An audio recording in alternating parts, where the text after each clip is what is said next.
پہلے تو جو آرمی چیف کی ملاقات ہے اسی سے سٹارٹ کرنا چاہوں گا، بزنس لیڈر سے انٹریکشن، آپ اس کو کیسے دیکھتے ہیں؟ یہ بہت ایک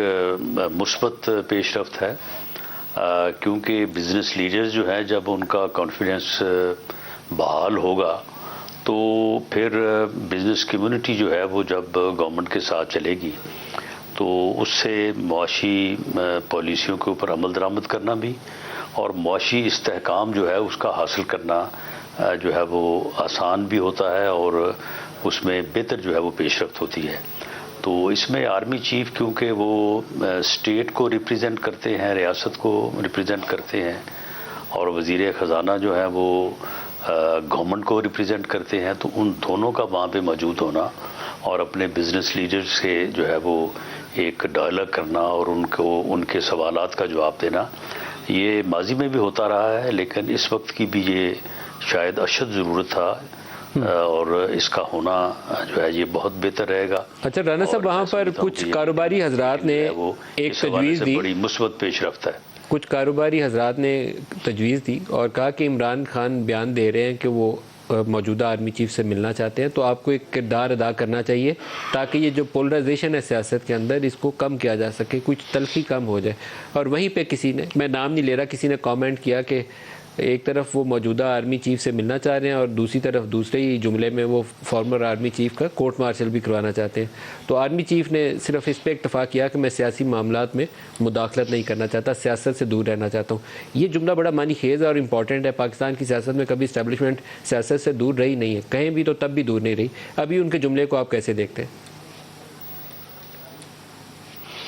دیکھیں، ان کا یہ عزم جو ہے یہ بڑا پختہ ہے اور اس کا اظہار انہوں نے اور بھی کئی موقعوں کے اوپر کیا ہے۔ ایپیکس کمیٹی کی میٹنگز میں جو انہوں نے اظہار خیال کیا اس سے بھی ان کا یہ عزم جو ہے وہ ظاہر ہوتا ہے۔ معاملہ یہ ہے کہ پالیٹکس جو ہے اس کے اسرار و رموز اور اس کی جو تلخیاں ہیں، جب وہ اسٹیٹ کو ہٹ کرنے لگے اور اسٹیٹ جو ہے وہ ان سے متاثر ہونے لگے تو ایسے موقعوں کے اوپر میں سمجھتا ہوں کہ پھر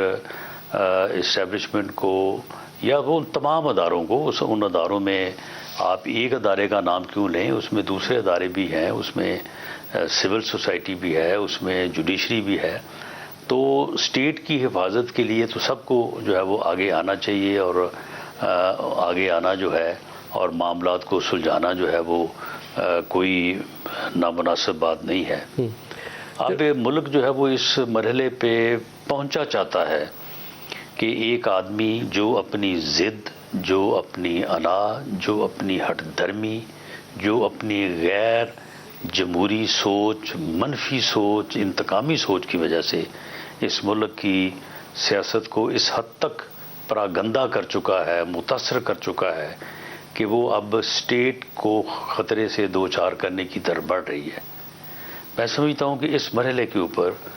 وہ تمام ادارے جو ان چیزوں سے متعلقہ ہیں، الیکشن کمیشن آف پاکستان ہے، انہیں جو ہے وہ اس معاملے کے اوپر سوچنا پڑے گا، کیونکہ ہماری دانش میں جو الیکشن